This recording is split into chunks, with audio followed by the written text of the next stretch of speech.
किसना एक सीधा सादा लड़का था।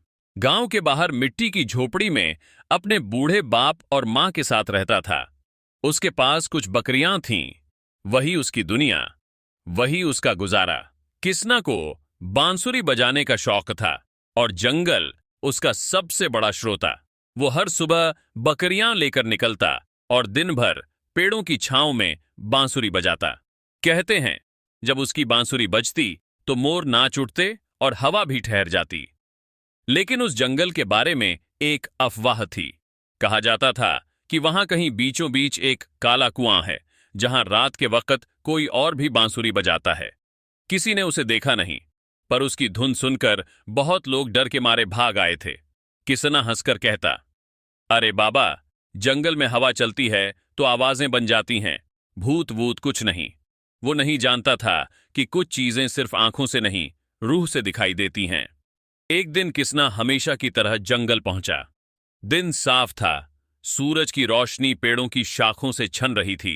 वह बांसुरी बजाने लगा। कुछ देर बाद उसे लगा कोई और भी बांसुरी बजा रहा है, ठीक उसी सुर में जैसे वह। पहले तो उसने सोचा शायद गूंज होगी, लेकिन जैसे ही उसने सुर बदला, दूसरी बांसुरी ने भी सुर बदला। वह रुक गया, आवाज भी रुक गई। उसके बदन में ठंड दौड़ गई। धीरे धीरे उसने चारों तरफ देखा। सामने झाड़ियों के पीछे कोई खड़ा था, सफेद कपड़ों में, बहुत पतला, चेहरे पर कुछ धुंध सा लिपटा। वह आगे बढ़ा। कौन है वहां? कोई जवाब नहीं मिला, बस हवा चली और झाड़ियों में सरसराहट हुई। किसना पीछे लौटा, मगर उसका मन उस धुन में अटक गया था। वो समझ नहीं पाया, अगर वहां कोई था तो वही धुन कैसे जानता था जो वो रोज बजाता था। अगले दिन किसना ने ठान लिया, वो देखेगा कि वह दूसरी बांसुरी कहां से आ रही है। उस दिन वह बकरियों को थोड़ा आगे ले गया, जंगल के उस हिस्से में जहां पेड़ों की शाखें इतनी घनी थीं कि दिन में भी अंधेरा था। चलते चलते अचानक उसकी बांसुरी अपने आप बजने लगी। हवा इतनी ठंडी हो गई कि उसकी सांसें दिखाई देने लगीं। कुछ दूर उसे एक पुराना कुआं दिखा, काई से ढका, आधा टूटा हुआ। उसके पास ही एक टूटी हुई चप्पल पड़ी थी जो बहुत पुरानी लग रही थी। किसना ने कुएं में झांका। भीतर कुछ नहीं दिखा, बस अंधेरा। तभी उसे लगा कोई पीछे खड़ा है। वह पलटा और देखा, वही सफेद कपड़ों वाली आकृति सामने थी।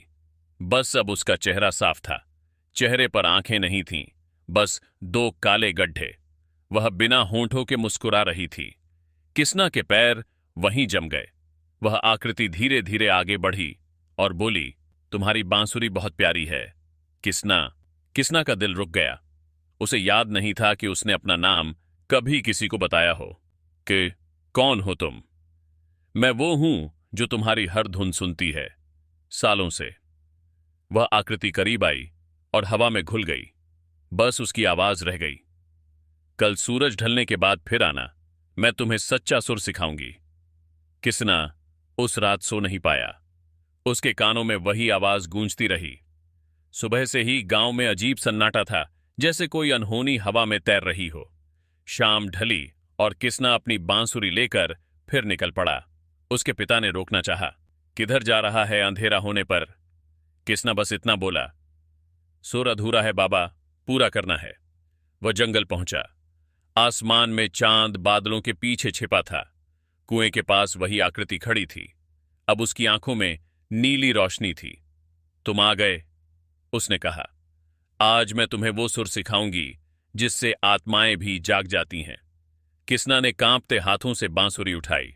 वह बोली, बजाओ, पर इस बार मत रुकना। जैसे ही किसना ने सुर छेड़ा, कुएं से काली धुंध निकलने लगी। हवा में कराहने की आवाजें आईं। किसना ने बजाना बंद करना चाहा, पर उसके हाथ अपने आप बजाते रहे। वह चिल्लाया, रुको, पर आवाज बाहर नहीं निकली। आकृति हंस रही थी। अब तू भी इस जंगल का हिस्सा बन गया। अचानक कुएं की मिट्टी धंसी और किसना उसके भीतर खिंच गया। नीली रोशनी फैली और सब शांत हो गया। अगली सुबह गांव वालों ने देखा, किसना और उसकी बकरियां कहीं नहीं थीं। जंगल में सिर्फ उसकी बांसुरी टूटी पड़ी थी और कुएं के पास जमीन पर कुछ अजीब निशान थे, जैसे किसी ने जमीन पर अपने नाखून घसीटे हों। गांव वालों ने उस कुएं को मिट्टी से बंद कर दिया। कहा, अब कोई वहां नहीं जाएगा। यह कहानी अच्छी लगी हो तो लाइक सब्सक्राइब जरूर करें और एक प्यारा सा कमेंट करके जाए।